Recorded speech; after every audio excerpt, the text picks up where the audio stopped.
Hello दोस्तों, मैं हूँ आपका बिज़नेस दोस्त आशीष और आप सभी का बहुत बहुत स्वागत करता हूँ आज के इस वीडियो में।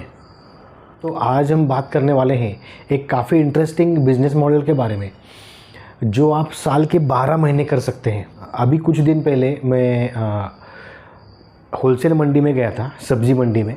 तो वहाँ पे जो आड़ती होते हैं, जिसको दलाल कहते हैं, तो उन्होंने मुझे एक काफ़ी बढ़िया बिज़नेस मॉडल समझाया जो आप किसी भी शहर में, छोटे बड़े शहर में कर सकते हैं, जो आप साल भर कर सकते हैं और अच्छा खासा पैसा आप इसमें कमा सकते हैं। दोस्तों, इसमें आपको लगभग 20 से 25 हज़ार रुपये इन्वेस्ट करने पड़ेंगे और इसमें आप 75 से 80 हज़ार रुपये हर महीने कमा सकते हैं। और इसको करने के लिए आपको कोई स्किल सीखने की ज़रूरत नहीं है, कोई ट्रेनिंग या कोर्स करने की या सर्टिफिकेट की ज़रूरत नहीं है। आपको बस लोगों से बात करना आना चाहिए, थोड़ा सा माल का लेन देन आना चाहिए, थोड़ा भावतोल करना आना चाहिए। कोई भी दोस्तों इस बिज़नेस को कर सकता है आसानी से। जिस शहर में आप ये बिज़नेस करने वाले हो वहाँ पे आपको एक छोटा हाथी टेम्पो की ज़रूरत पड़ेगी, छोटे टेम्पो की ज़रूरत पड़ेगी। जैसे छोटा हाथी है, टाटा एस होता है या मिनी ट्रक होता है या फिर पिकअप वगैरह, तो आपको रेंट पे लेना है, मतलब सिर्फ किराए पे लेना है। और लगभग 2-3 घंटे के लिए आपको इसकी ज़रूरत पड़ेगी। डेली आपको लगभग 2-3 घंटों के लिए आपको रेंट पे लेना है। अब दोस्तों, जिस शहर में आप इस बिज़नेस को करने वाले हो उस शहर की जो होलसेल सब्ज़ी मंडी है, जो सब्ज़ी का जो होलसेल बड़ा मार्केट है, वहाँ पे आपको जाना है। और वहाँ जाने के बाद मंडी का जो सबसे बड़ा होलसेल व्यापारी है जो आलू बेचता है, आलू विक्रेता, आलू का व्यापारी, आलू का आड़ती, दलाल, उनके पास आपको जाना है। ऐसे 2-3 हो सकते हैं, एक हो सकता है, 4-5 भी हो सकते हैं, 8-10 भी हो सकते हैं, शेयर के ऊपर रहता है। तो इनके पास जाने के बाद आपको उनसे बात इस तरह से करनी है कि आपको उनको कहना है कि सर, मैं आपसे रेगुलर आलू लूँगा, मैं आपसे हर रोज़ आलू लूँगा और वो भी मैं कैश में लूँगा, कैश में ख़रीदूँगा।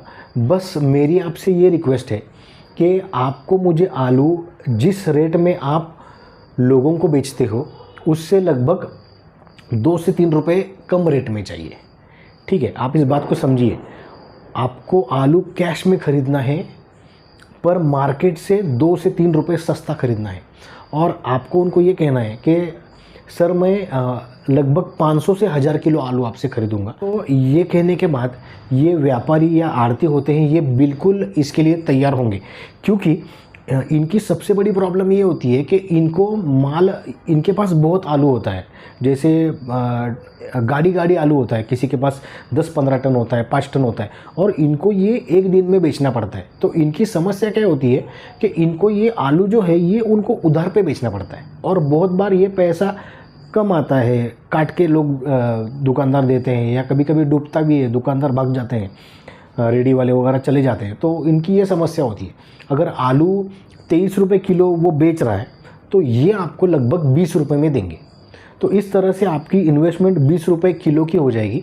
अगर आप 1 टन भी आलू लेते हैं तो आपको ये लगभग 20,000 रुपये का पड़ेगा। तो 20,000 का 1 टन आलू लेने के बाद आपको ये आलू आपके शहर में जो जितने भी वड़ा पाव वाले हैं या फिर पाव भाजी वाले, कच्ची दाबेली वाले, या फिर छोटे छोटे सब्जी वाले, या फिर जो होटल्स होते हैं ये लोग, या फिर मेस चलाते वाले हैं ये लोग, या फिर समोसे वाले, चाट वाले, दोस्तों ये जो मैंने आपको बताया ये बहुत बड़ा मार्केट है, बहुत बड़ा बिज़नेस है। मतलब ये इनको बहुत मात्रा में आलू लगता है। मतलब ये जो 8-10 लोग होते हैं इनको लगभग 10-15 टन आलू की ज़रूरत पड़ती है हर रोज़। बहुत बड़ा मार्केट है ये। तो इसमें से आपको बस 1 टन आलू बेचना है, 500 से 1000 किलो। शुरू में 500 किलो भी चल सकता है, तो 500 से 1000 किलो आपको इनको आलू बेचना है। और दोस्तों, आप आसानी से इनको बेच पाओगे। तो आपको क्या करना है, इनके पास जाके उनको ये कहना है कि आप मुझसे आलू ले लो, कम से कम 5 किलो आलू ले लो, मैं आपको होलसेल रेट में दूंगा।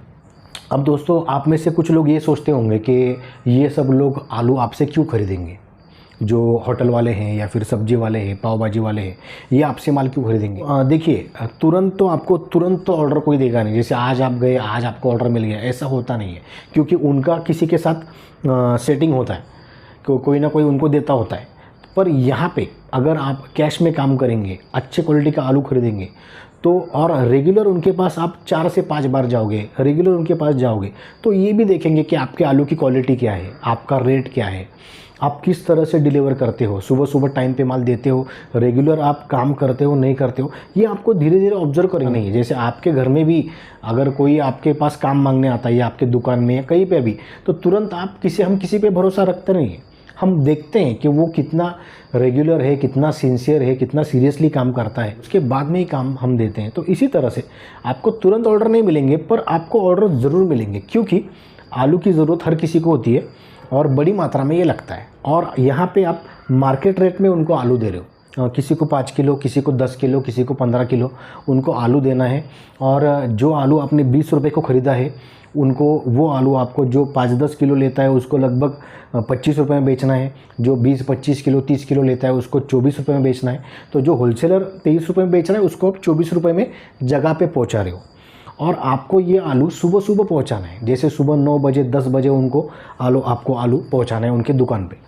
और उनको सुबह सुबह पैसा मांगना नहीं है दोस्तों। ये सबसे बड़ी गलती होती है कि लोग सुबह सुबह पैसा मांगने जाते हैं। कोई भी दुकानदार, सब्जी वाला, होटल वाला सुबह सुबह कोई पैसा देता नहीं है। सुबह सुबह धंधे का टाइम होता है, इनका काम होता है धंधे, वो ग्राहक की राह देखते होते हैं, कब ग्राहक आएंगे, कब बिजनेस होगा, वो उसके पीछे होते हैं। तो पैसा कलेक्ट करने के लिए आपको शाम को जाना है, सुबह उनको माल देना है, दिन भर वो बिज़नेस करेंगे, शाम को आपको पैसा लेना है। जो आलू की जो खाली गोनी बचती है, जैसे आपने 1 टन आलू बेचा, 50 किलो की एक गोनी होती है, तो इसमें आपकी 20 गोनी हो गई, तो ये खाली गोनी भी आपकी 15 रुपये को जाती है। तो इसमें भी आपको लगभग 300 रुपये मिल जाएंगे। तो अगर इसमें जो आप टेम्पो लेने वाले हो उसका किराया अगर मान के चलो 800 रुपये लगता है, तो उसमें से 300 रुपये यहाँ पे कट हो जाएंगे, आलू की गोनी के पैसे आपके मिल जाएंगे। तो इस तरह से टेम्पो का भाड़ा भी आपका कवर हो जाएगा थोड़ा बहुत। अगर आप 4 से 5 रुपये भी कमाते हो 1 किलो के पीछे, तो आप 25 दिन में 4 रुपये के हिसाब से भी आप लगभग 1 लाख रुपए कमा सकते हो। और इसमें अगर टेम्पो भाड़ा भी कट करेंगे 25,000 रुपये, तो 75 से 80,000 रुपये आप आराम से कमा सकते हो 1 महीने में। तो दोस्तों इस तरह से ये प्रैक्टिकल बिजनेस मॉडल है। जो आलू के व्यापारी, जो आड़ती है जिनके पास मैं गया था, उन्होंने मुझे बताया, हालांकि वो इंटरव्यू देने में इंटरेस्टेड नहीं थे, पर उन्होंने मुझे समझाया कि किस तरह से ये बिज़नेस कर सकते हैं सफलतापूर्वक, आसानी से किसी का घर चल सकता है, अच्छा खासा पैसा कमा सकते हैं और साल के 12 महीने कर सकते हैं। कहीं पे नौकरी करने की, कहीं पे काम करने की ज़रूरत नहीं है। बस आपको पॉजिटिव रहना है, तुरंत आपको डीमोटिवेट नहीं होना है कि आज के आज मुझे ऑर्डर चाहिए, नहीं हो रहा है, तुरंत आपको हारना नहीं है। कोई भी काम तुरंत नहीं होता है, थोड़ा सा टाइम लगता है, थोड़ा सा, ज़्यादा नहीं पर थोड़ा सा, पर शुरुआत हो जाती है। तो आपको धीरे धीरे से काम करना है। और इसमें दोस्तों और एक चीज़ मैं आपको ऐड करना चाहूँगा, जैसे मान के चलो आपका गांव छोटा है, जैसे शहर छोटा है, आपको 1 टन आलू बिक नहीं रहा है, मान के चलिए 1 टन आलू नहीं बिक रहा है, तो ऐसे केस में आपको क्या करना है, आपको आलू के साथ साथ प्याज भी रखना है। आलू और प्याज, जिसको आलू चाहिए उसको आलू, जिसको आलू और प्याज दोनों चाहिए उसको आलू और प्याज। तो 2 आइटम रख के आप आराम से बिज़नेस कर सकते हैं। ज़्यादा आइटम मत बढ़ाइए, क्योंकि आप ज़्यादा आइटम बढ़ाएंगे तो आपकी खरीदी, जो खरीदी करेंगे वहाँ पे आप फंस सकते हैं। पर एक चीज़ का ध्यान रखना है कि आपको यहाँ पे आलू जब आप खरीदी करते हो, देखिए ये जो सब्जी का बिज़नेस है इसमें आपकी खरीदी बहुत मैटर करती है। तो आलू जब आप खरीदते हो सुबह मंडी में आड़ती के पास, उसके पास पूरा निचोड़ के, भाव तोल करके, बार्गेनिंग करके, 4 जगह पे घूम के अच्छे रेट में आलू खरीदना है। ऐसा नहीं ऐसे खरीद लिया, यहाँ पे पैक इनको दे दिया, इस तरह से नहीं। उनको कैश में आप दे रहे हो, अच्छा रेट लेना है, अच्छे से अच्छा रेट लेना है, अच्छे से अच्छी क्वालिटी लेनी है, रेट को तोड़ना है, और उसके बाद आपको 3 से 4 रुपये कमीशन रख के सामने वाले को देना है। तो खरीदी बहुत मैटर करती है सब्जी के बिज़नेस में। ये बिज़नेस ऐसा नहीं कि आप जो भाव में बताए वो भाव में खरीद लिया और आगे दिए, ऐसा नहीं होता है। 2 पैसा बचना चाहिए, तभी आप, जब सामने वाले का फ़ायदा होगा आपका भी फ़ायदा होगा।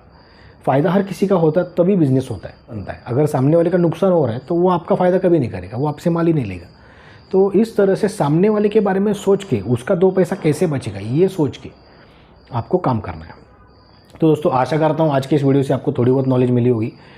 अगर आपको ये वीडियो पसंद आई तो इसको लाइक और शेयर कीजिए, हमारे यूट्यूब चैनल को सब्सक्राइब कीजिए। मिलते हैं अगले वीडियो में एक नए बिजनेस आइडिया के साथ। तब तक के लिए गुड बाय दोस्तों एंड टेक केयर।